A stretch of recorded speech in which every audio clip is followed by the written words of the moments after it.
Well, good morning, Chatham County, and welcome to Chatham Informative, Episode 3. I am the host, Jesse Bradley, and this is a podcast where we bring you the latest Chatham County news and events. And we also have a segment called Ask the Mayor of Siler City, where Mayor Donald Matthews will talk about things that are happening in Siler City government, and you will get a chance to ask the mayor questions about things that concern you of Siler City government. We also have coming on Carl Thompson, Dr. Carl Thompson, where we will talk about a range of topics. We are working we are working on the website, and we will announce when that goes live. As far as for me, I am also the founder and program director for Right Here, Right Now project, which is a nonprofit organization that delivers digital skill training, and I also sit on the board for Innovate Chatham. Now for the news. Our first story. Officials with the North Carolina Department of Transportation have decided to close a bridge in Chatham County after announcing an inspection last week. The Rocky River Bridge on Chatham Church Road is now closed because of safety concerns from deterioration of steel components. Last week, the 104-year-old bridge was closed for routine inspections. But Friday, authorities abruptly announced the bridge was closed indefinitely. In the last few years, the NCDOT has lowered the weight limit on the bridge by more than half, from 11 tons to 5 tons. The department is currently in the process of determining potential transportation solutions for the bridge. The bridge is located about 4 miles south of Pittsburgh, just west of NC 87 US 501. Officials claim there is a low impact to traffic because of the closure, and a detour has been set up. Motorists are advised to use the following route: north on Chatham Church Road, right on Johnny Shore Road, left on Center Grove Church Road, right on Mount View Church Road, south on US 15501, right on Walter Bright Road, right on Wade Bright Road, right on Ashbury Church Road to Chatham Church Road. Officials said that NCDOT follows the National Bridge Inspection Standards and ensures each bridge is inspected at least 2 years. Our second story is on the Chatham Volunteer Fire Department, which received nearly $23,000 in grants. The North Carolina officials of state fire marshals announced the recipients of the 2024 Volunteer Fire Department Fund, also known as Fire Grant, on May 15. 2 departments in Chatham County received almost $23,000 between them. Bennett Fire was awarded $10,586, and Bondley Fire received $12,318. The money goes towards new equipment and must be paired with matching funds. Fire and rescue organizations protect our communities, large and small, across North Carolina, but sometimes their budgets don't grow with their responsibilities.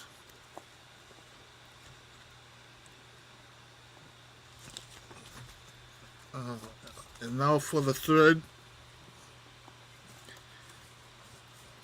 story, which is on Chatham schools. Their local budget is to rise by 12%. The Chatham Schools Board of Education approved a $52.5 million budget request from Chatham County at its May 13th meeting, an increase of about $5.9 million to help cover rising costs. This is about a 12.65% increase over the current year. The budget maintains local salary supplement that's competitive in the area, focused on current and anticipated state-driven compensation and budget increases. Reduction in funding coming from the state directly impacts how much of the weight of the budget must be carried by the county.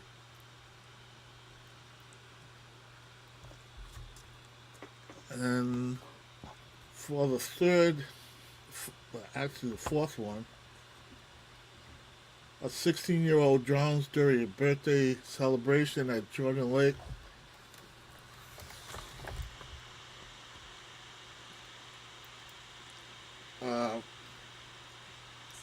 The 16-year-old died on Saturday after he was seen swimming in a restricted area at Jordan Lake. The Chatham Sheriff's Office said Brian Guzman of Winston-Salem was celebrating a friend's birthday with his 18-year-old brother and another friend near the Ebenezer picnic area A. Deputy says the 18-year-old called 911 to report that Guzman was in distress while swimming in a restricted swimming area near the picnic area. The Chatham County Sheriff's Office is urging anyone visiting Lake Jordan or any other bodies of water to follow safety guidelines. Wear a life jacket, swim only in designated areas, supervise children closely, be aware of water conditions in your surroundings.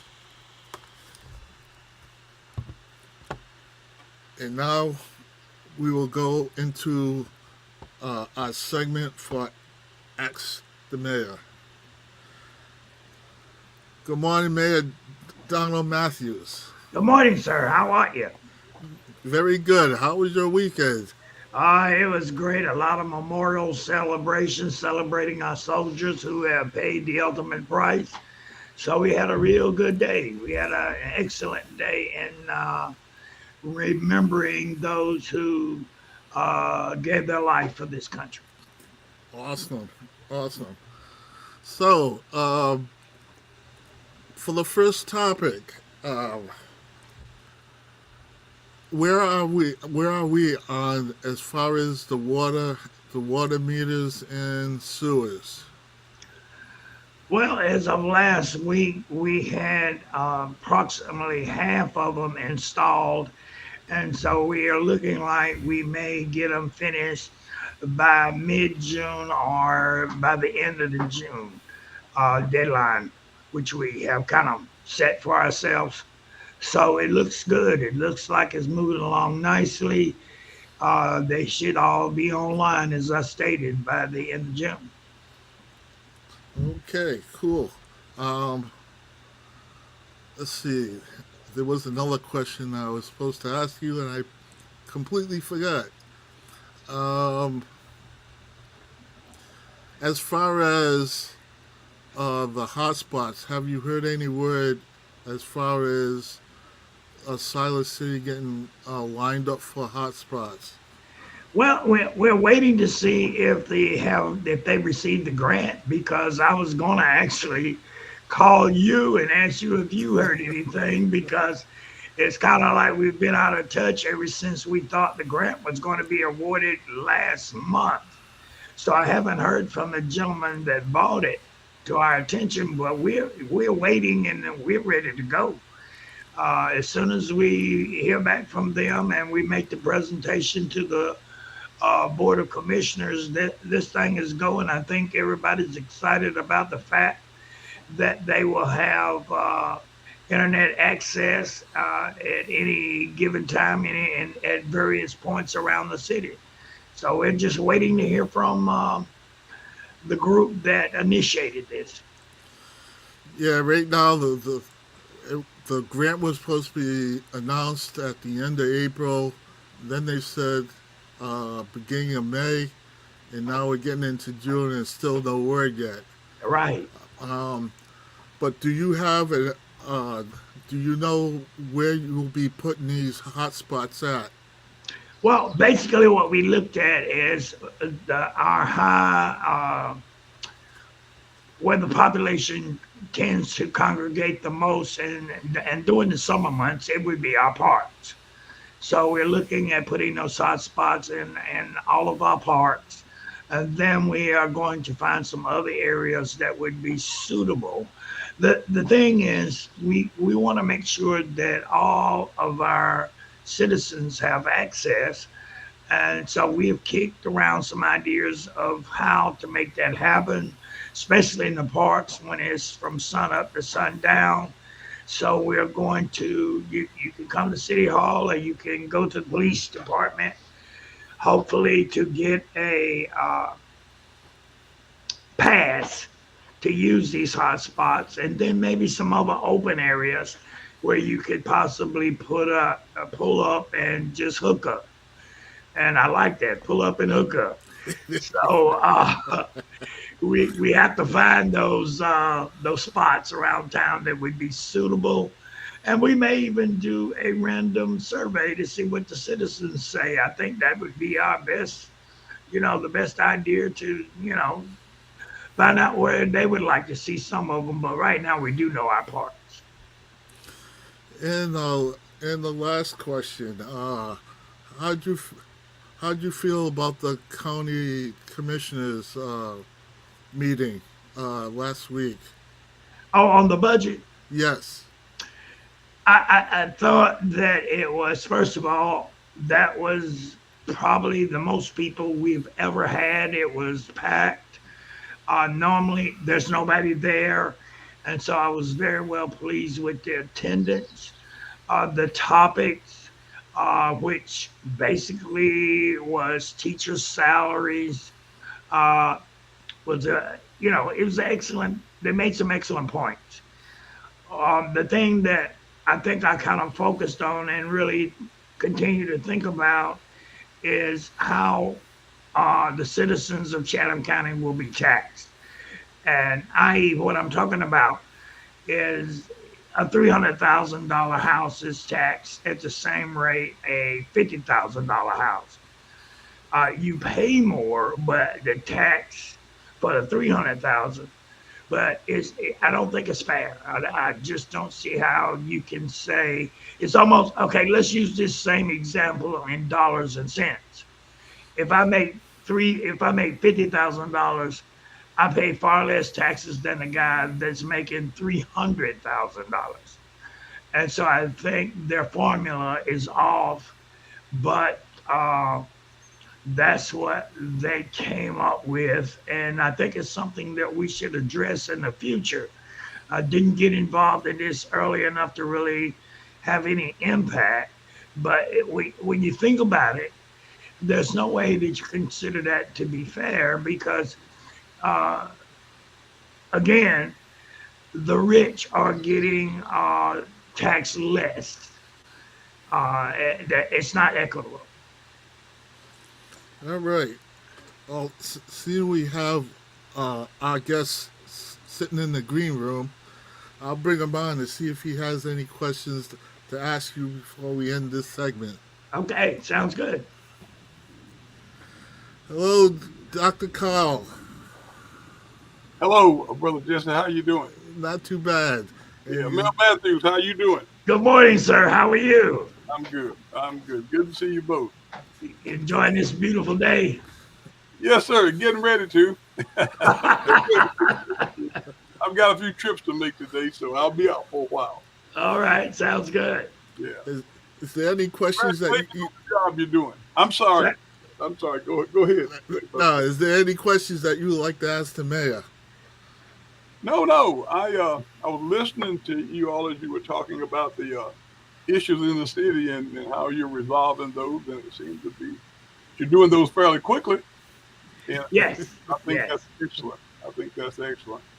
Um, Well, we got a good team. I mean, when you got good people, it makes it look easy. But trust me, this team has they keep their hand to the plow, and they are really doing an excellent job. So I can't brag on them enough. yeah. Well, I'd just like to mention one point that you made about the taxes. I think that was a concern that I always had is that, you know, the equitability, I guess, when it comes to, taxes and that kind of thing. And I know that when you look at least when I was in office, which was right after the Civil War, I guess. But anyway, you look at the two regions of the county, and Yes. the western region in particular, which is where I'm from and live at now. Um, the income was low at the time. I don't know how it sits now, but the income was lower. Um, Everything was a little lower in terms of what people were bringing in their pockets, as opposed to the northeastern portion of the county, which is one of the highest paying areas in the state of North Carolina in terms of income.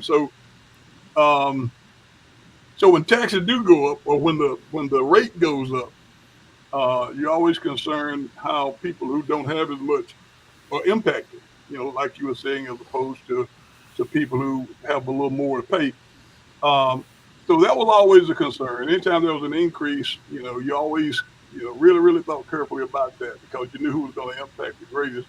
The problem that we had, and they have now, I imagine, with the ad valorem tax, the property tax, which can't be, it has to be equal across the board. Legally, it's if you set a rate, that rate has to apply across the board. You can't set a different rate, which is what I want to do, a different rate in one part of the county as opposed to the Right. other. And so that presents a problem. It really does. But I think that, and then I'll stop because you didn't invite me on to talk politics this morning. But I applaud you guys for the industrial development that's taking place, man. I think that's going to make a big difference to income in, Yes.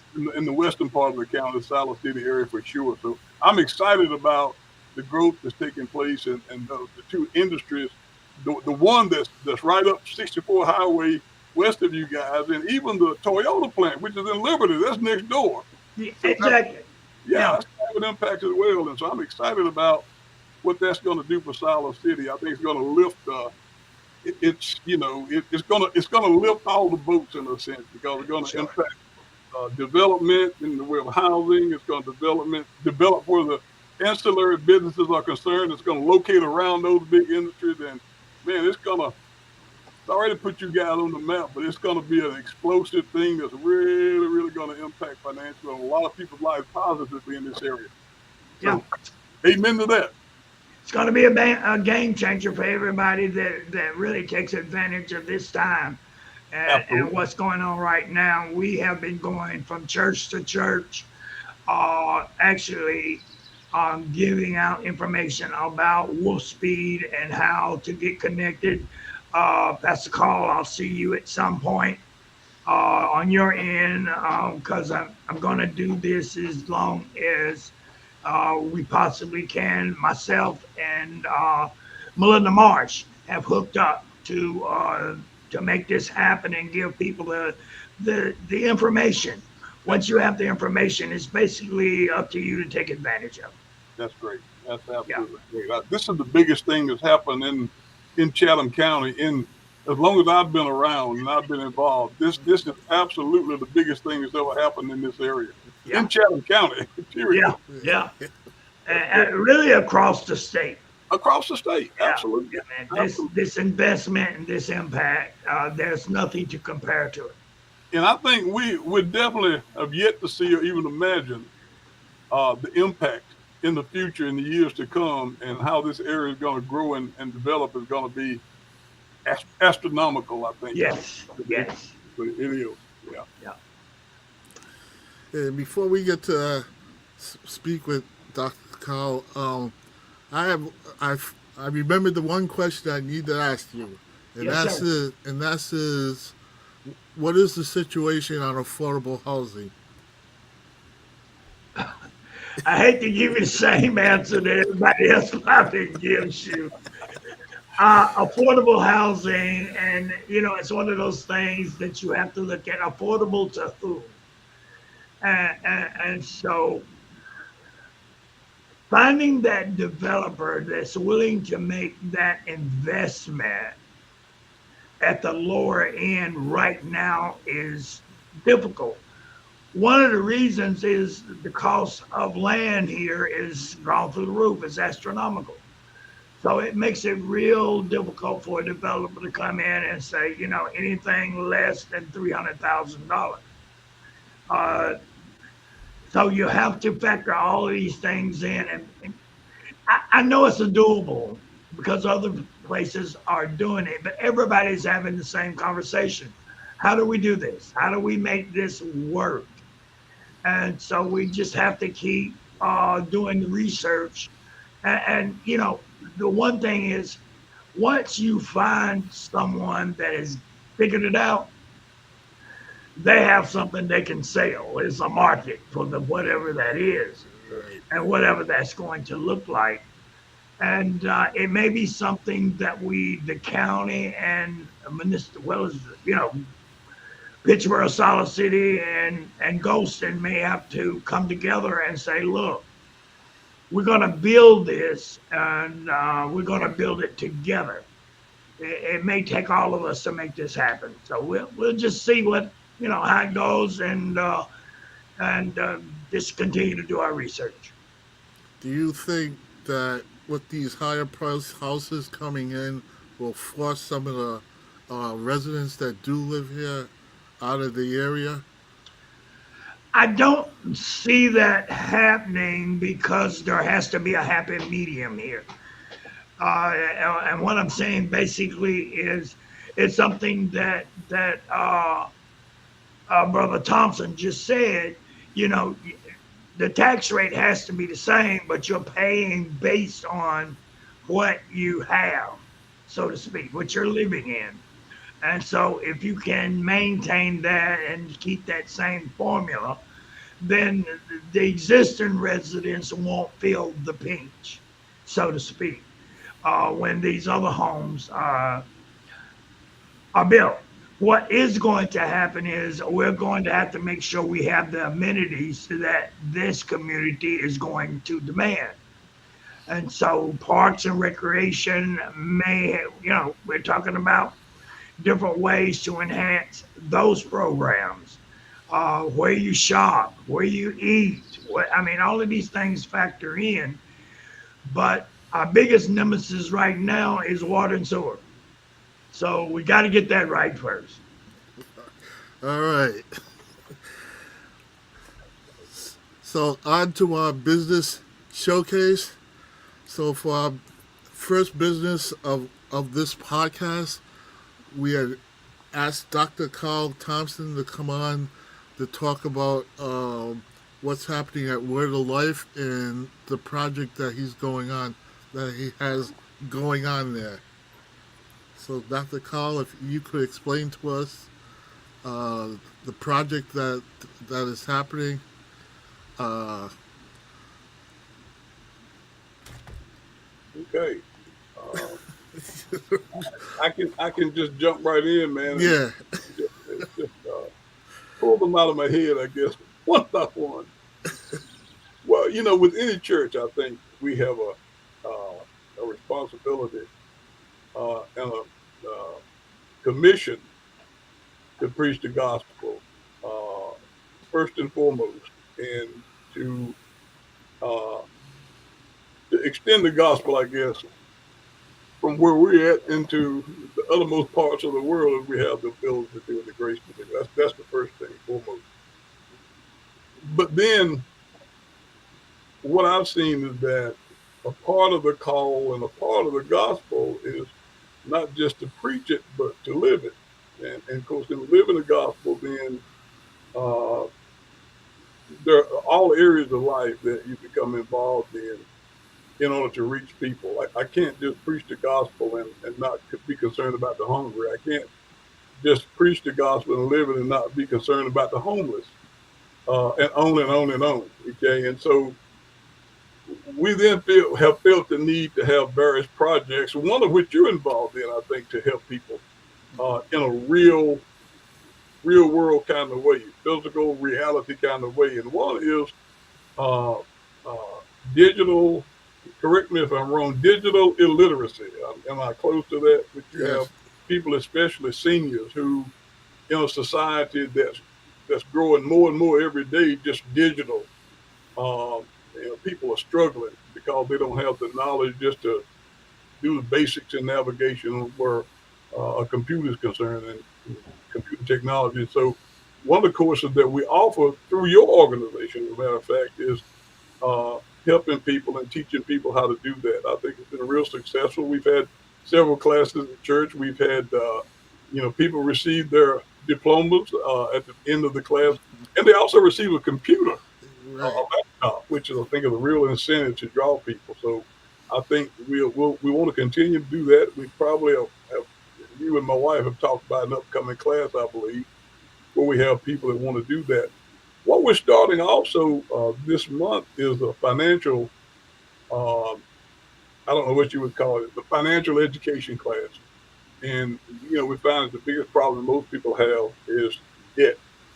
And debt binds them, debt keeps them from moving forward in the future and being financially free. And so this class that we're offering starting this Saturday is a class in which people will be taught, I think it's Dave Ramsey maybe. I don't know if y'all have heard of him in this class, but it's one of those classes we have a consultant who was doing that an 8 or 9 week class, and it's been real effective. A lot of people tell me it's been real effective in helping people to get out of debt and to control their expenditures and so forth and become ultimately debt free. That's another one that we offer. We have a school of ministry, which is another program that we just had a graduation this past Saturday, and it was very successful. I think we have developed the school so that we can offer degrees now, from the doctorate all the way to the associate degree, and so we've been approved by the state of North Carolina to do that. We've been approved by the North Carolina Department of Community Colleges to offer the certificates, and then we become accredited. So we have all that in place, and we had the first class to graduate Saturday, so that's successful, and we want to continue to do that and continue to see that grow. Uh, and lastly, and maybe that's just me as the pastor of the church, but I think I always have had an economic development concern. I've always believed that when you talk about the gospel, you don't you talk about raising people from poverty and raising people uh, from that kind of situation and hopelessness into one in which they learn a skill and they understand uh, money and what money can do, and the purpose of money, and it's not to be used ungodly but in a godly way, but then to use the wealth and the money for their lifestyle, but primarily also for expanding the kingdom of God.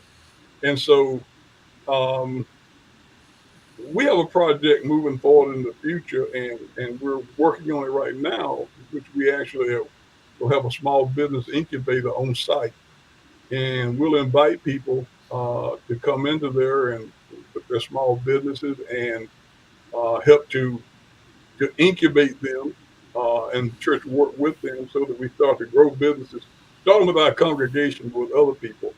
And we just believe that everybody wasn't meant to have a job. There are some folks who were meant to have their own business and to generate income and to make an impact. And I think that as strong as the church is economically, the more impact that we can make in the world, the more affordable homes that we can help as far as assisting in being built. The more we can educate people. There are a lot of things that we can do.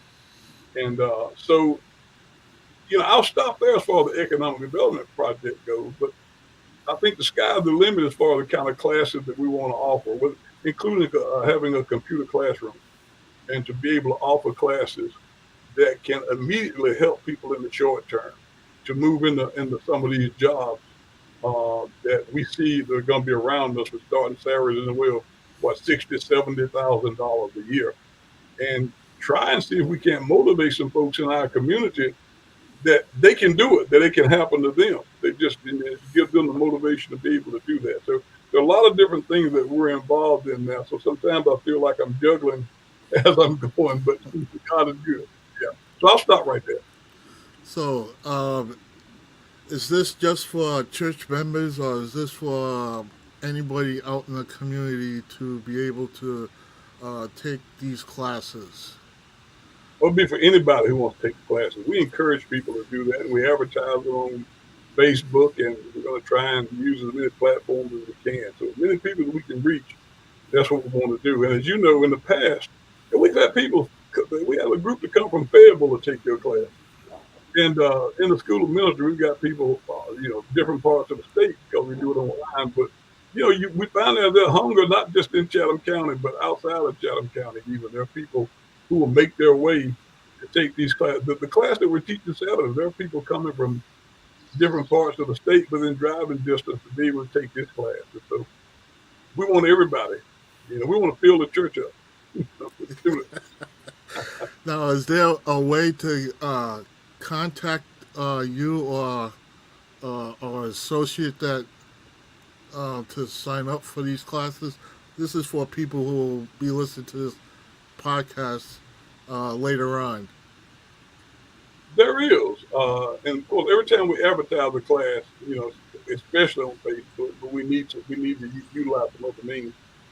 We always advertise, who to contact, how to register, and so forth and so on. We have a website that I can give that people can go to. Yeah, could you mention that? Yeah, the website has a phone number as well that we can give. School of Ministry has a separate uh, email address or web address from the church, but the church address is uh, wordoflifecoc.org. That's wordoflifecoc.org. And you can actually connect to the School of Ministry from the website.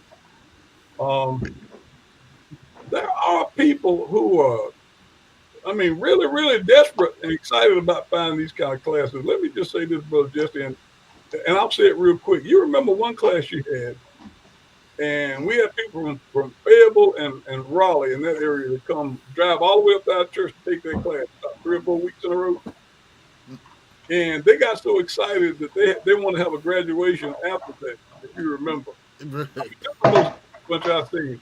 Not only did they have the graduation, man, they were so excited. They came in and bought gifts, and they just jumped up. When they got those diplomas, they jumped up and down. They were really excited and happy about that. And we see that. And that's so it's that kind of impact on people's lives that you like to see. Yeah. Correct. Yeah, that one woman, she almost did the Whoopi Goldberg flipping up and down the church. She did. They were excited. A lot of them preachers. They were just, but they drove that far every Saturday. It was unbelievable just to get that training. Yeah. All right, and there's another thing that I like to have you speak about, and that's the book that you wrote. Okay, that book was the culmination of about a year of work. It kind of spawned off the doctoral dissertation that I did when I did my doctorate,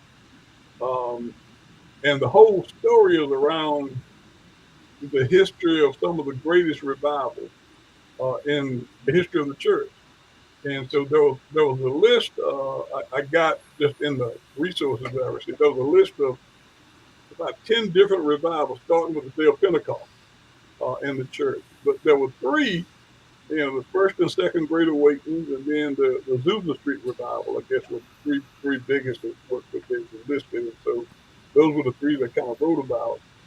So looking at it first of all, from the historical facts of those revivals. And then we looked at it, it was a kind of a comparative analysis to analyze each revival and the impact economically, socially, politically, and religiously, from all those different aspects. And then comparing the three revivals, looking at the causal factors to make those revivals happen.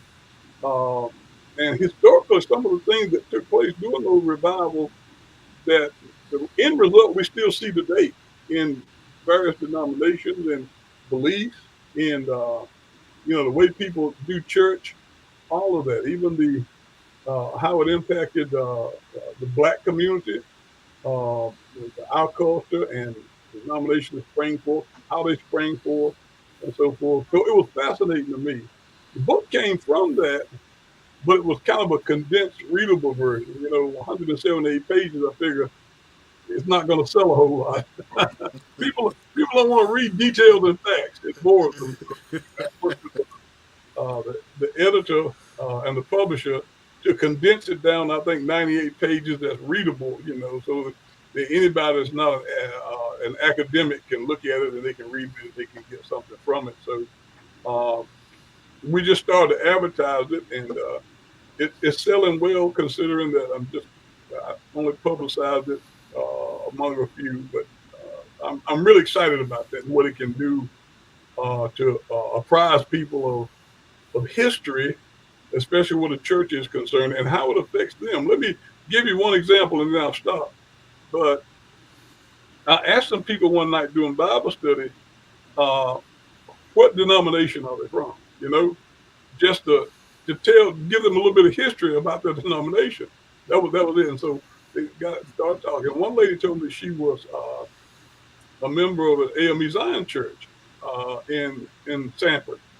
And so I told her, AME Zion, huh? Well, you go back in history and you see where um, there was a time when blacks and whites went to church together in the Methodist church. But because of some acts of racism that took place around the late 1700s, late 1700s, a guy by the name of, one was Richard Allen. I'm trying to think of the other one on the tip of my tongue. Oh gosh, I can't think of his name. Anyway, some events happened in the church that were racist. They pulled out and said, "We're going to start our own church." And they did. And the first church they started was Bethel in Pennsylvania, in Philadelphia. And it was the first AME Zion church. Allen was the first pastor, became the first bishop, and the rest is history.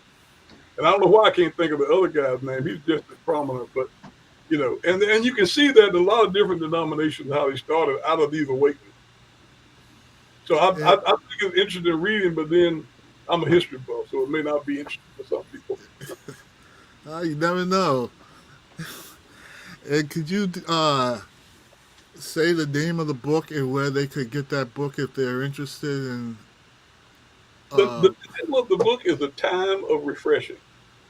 It's either a time, I should know the title of my own book. It's either a time of refreshing or times of refreshing. Let me see if I can find a copy here. Okay. Yeah. Here's a copy. It's called Times of Refreshing. And Times. you can get it on Amazon. Uh, but it's the reason it's called Times of Refreshing is because each one of these revivals really was a time in which people really experienced God. A lot of people were saved and so forth. And they really had an impact. And so my whole thesis was they did it then. We can do it again today. And to look at how they did it, the things that they did to cause this to happen. And actually, then we say, okay, we can have a time of refreshing today, just like then. This is how they did it. I think we can do it the same way. That's kind of the thesis of the book. And then when you read about some of the miraculous things that happen, it just lets you know that hey, it can happen today. It can happen today. And that's what we need, I think, in the body of Christ, regardless of denomination, sector, whatever, we need to pursue together. right. All right. Well, it was good having you. And before we let you go, Mayor, Mayor Matthews, is there anything that you'd like to ask Dr. Carl before we let him go. Do you plan to run for office again? No, there are no plans in the works. Whatsoever. I think you guys do an excellent job, and I always tell people, I don't mind helping out from time to time, but I don't foresee that in the.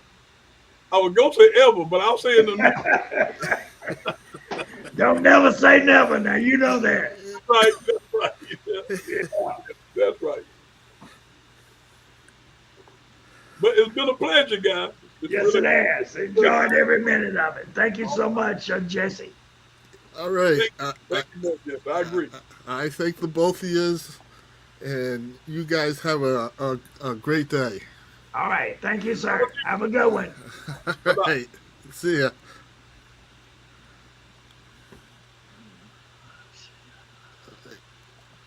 So to finish up on our last segment, which is events, let me bring up uh, the pages.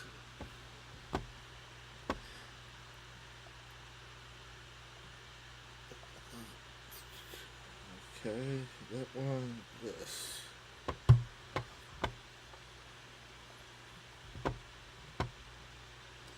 And let's see. Present. Share screen.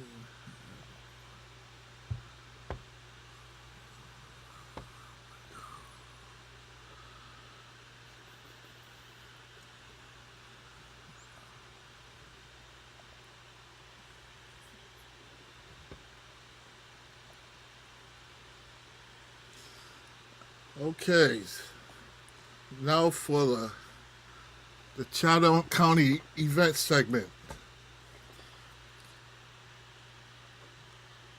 Let me get up my notes.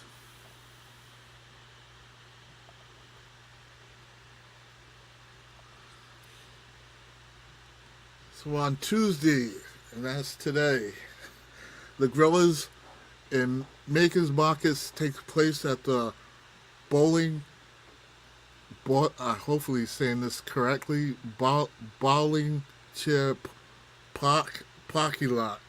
The market specializes in showcasing local growers, makers, and entrepreneurs. This takes place at 4 o'clock to 7 p.m. in downtown Siler City.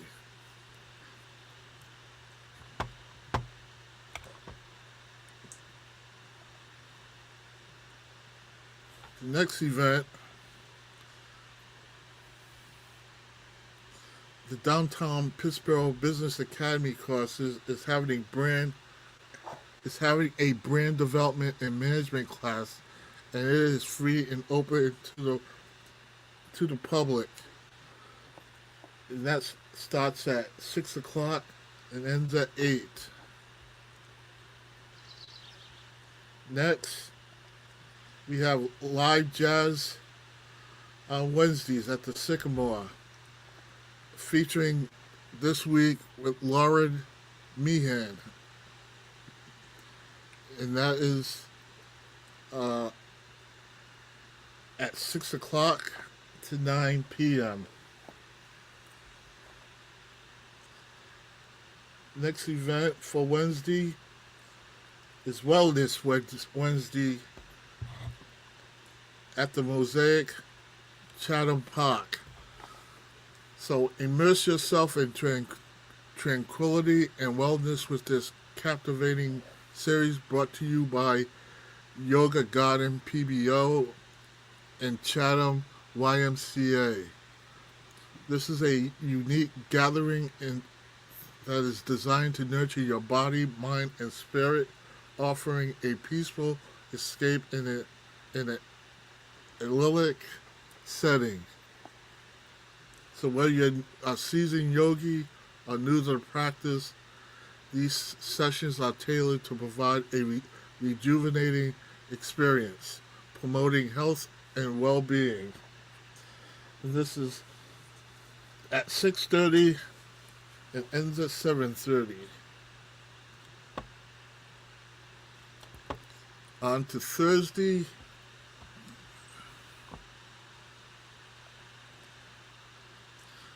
We have a come learn the basics of canoeing and kayaking on a trip around Jordan Lake just before the sun sets.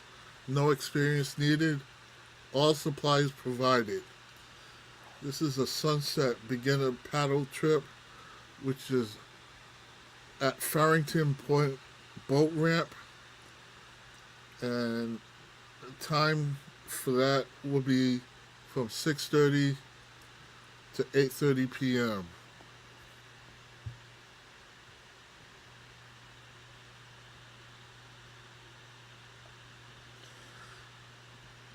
Next, for Thursday, we need more cicadas.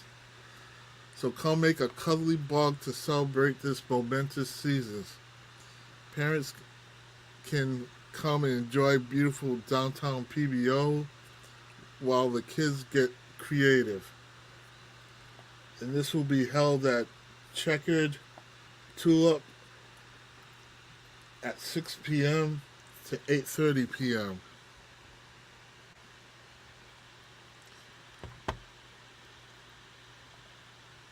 Next, we have the Pittsburgh Farmers Market, and that is the all year round. And this is all year round. This is a product only market which features baked goods, eggs, flowers, honey, jams and jellies, soaps, plants, poultry, and other meat. And they are open at 3 and it ends at 6 p.m. And this is at the plant.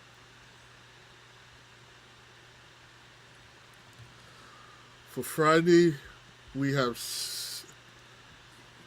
there are several events that are happening.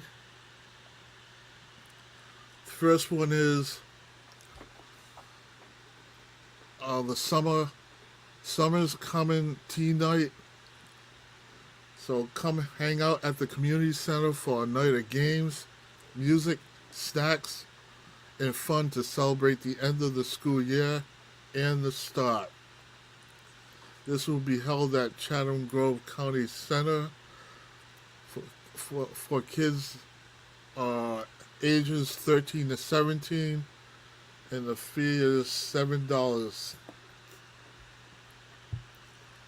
Next up, we have Friday night concerts at the Phil H. Cole Mosaic Family Commons. And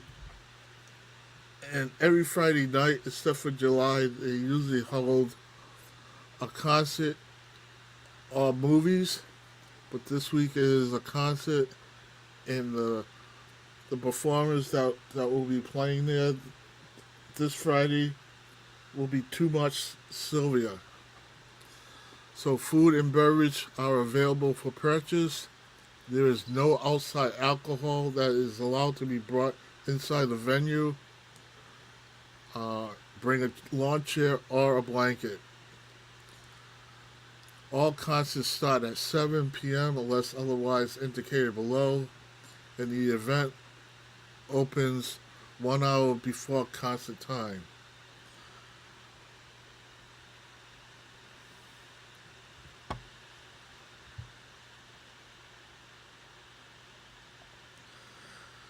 Next up, we have weekly free tastings at Vino Wine Shop, and that is hosted every Friday, where experts share their picks of wine with varied pricing and from diverse locations. Tasting details, including which wines will be served, are shared on their Facebook page. And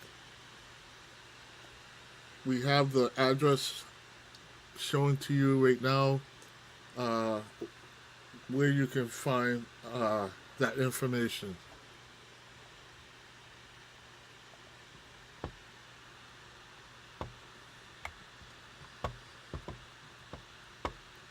Next for Friday night is Motor Moose Bike and Brews.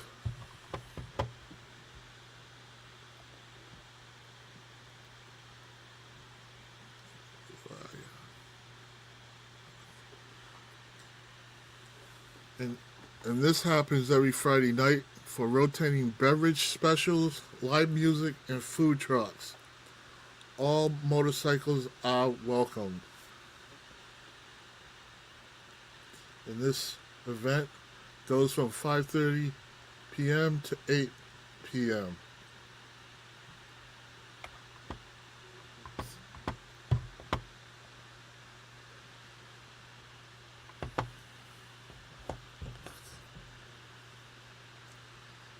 Next, we have the LGBT singles party, and this is at the plant. So join them for a night of socializing with other singles. This will not be the typical speed dating event. The goal is to get a group of singles to socialize and meet other singles. Ooh, tough time to talk today. And the time of that event is from 7 p.m. to 10 p.m.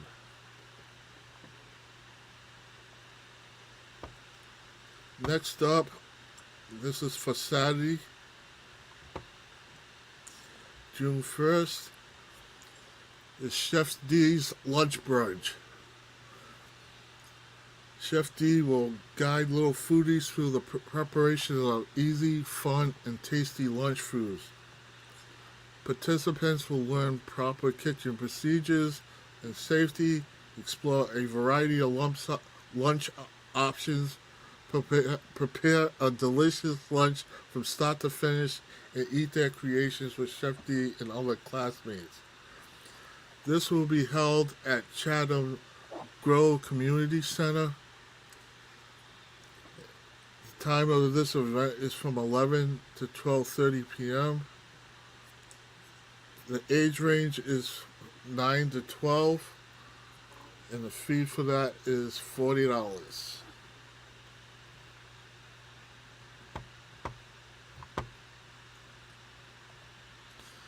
Next up is the Kill opening at Hewitt Pottery.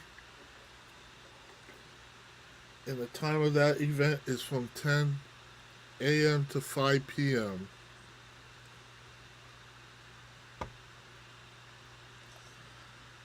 Next event for Saturday is the Chatham's Mill Farmers Market. And this takes place every Saturday. It's a growers only market featuring fresh veggies, fruits, meats, eggs, baked goods, preserved foods, perennial plants, garden starters, handmade crafts, and more. And this takes place in the front parking lot and lawn in front of Chatham Mills. And the time of that event is from 8 a.m. to 12 p.m.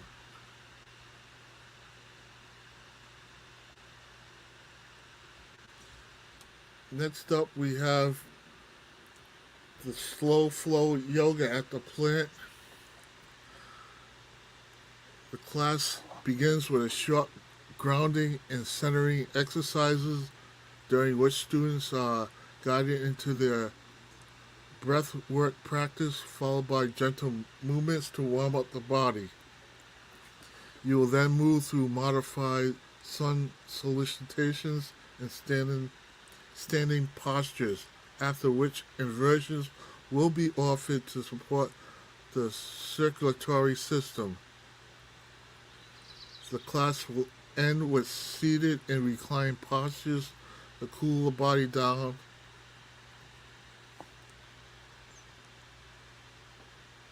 And The time of that event is from 11 a.m. to 12:15 p.m.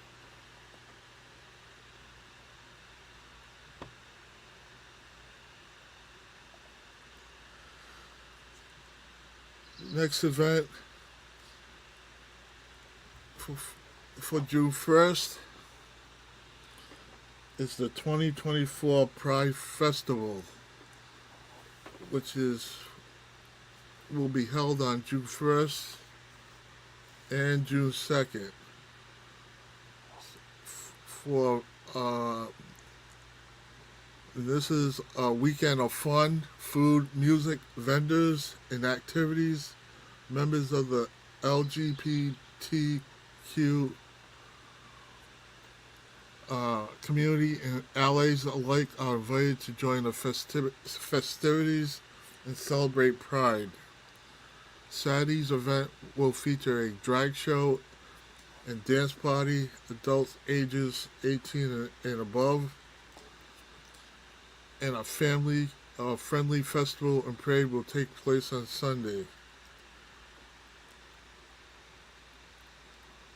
And the time of that event on Saturday is 6 p.m. to 10 p.m.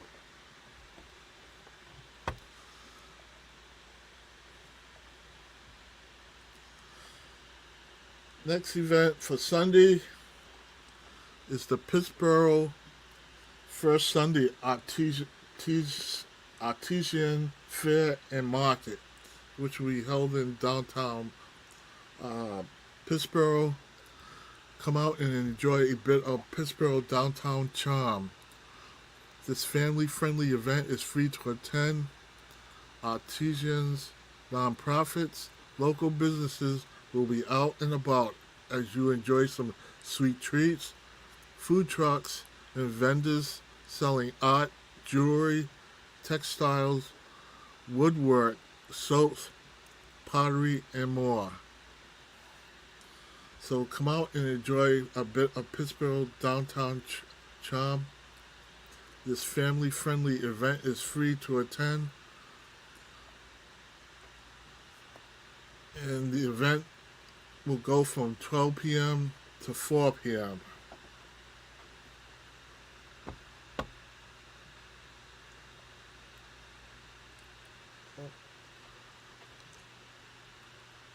Again, for Sunday, we have the Pride Festival, which will be held from 6 to 10 p.m.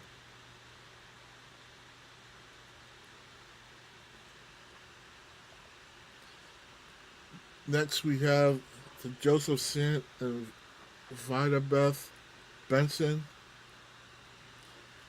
at the Shows of Hands Gallery. Joseph Sant will be the featured artist, Rain or Shine, and they will be open that day from 12 p.m. to 4 p.m. and will host a reception with Joseph. Vida Beth Benson, whose screen print work is still with them, will also join from 1 to 3. So do come out to Show of Hands Gallery.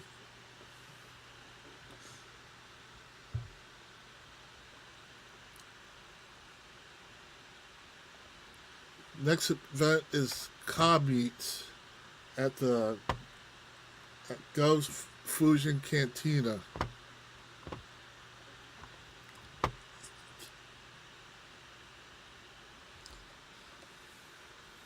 They meet on the first Sunday of every month in the restaurant's front parking lot. The event is often accompanied by live music.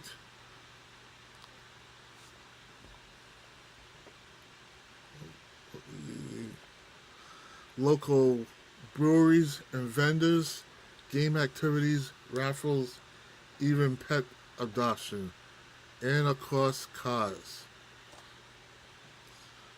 That event will be held from 1:30 p.m. to 5 p.m.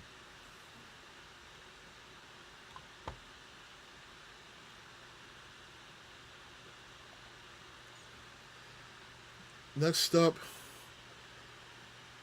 for June 2nd, we have the 2024 Farm to Fork Picnic, which will go from 4 p.m. to 7 p.m. This is a showcase of North Carolina chefs, artisans, and farmers paired together to create sips and nibbles of the region's best flavors and seasonal ingredients.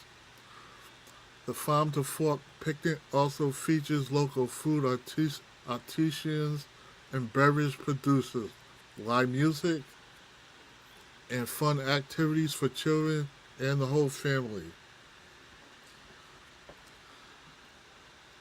Chefs will team up with a farmer or artisans to create small baits at tasting stations throughout the beautiful grounds of Farrington Village. Tickets are $125 per adult, $50 for $50 for ages 5 to 12, and free for kids ages 5 and under. Funds raised support the CEF's Critical Agriculture and Food System Training Program and create more sustainable and enduring food system in North Carolina. Our community will benefit from an improved local food system and better access to healthy local food.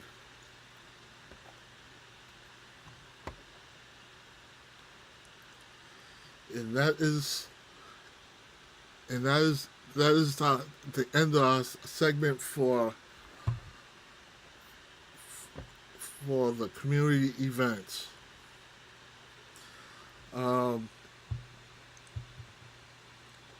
If you want to get in touch with us, you can email us at chathaminformed@gmail.com. If you'd like to ask the mayor any questions, you can send it to that email address, and we'll ask him on the next segment. These segments will air on Mondays, and we go every other week. So the next podcast will be on June 10th, I believe. Yeah, June 10th, and it starts at 10. And we do record these podcasts, and they will be available for viewing later on in the day. So with that, I wish you all a good week and enjoy this nice weather that we're having. See ya.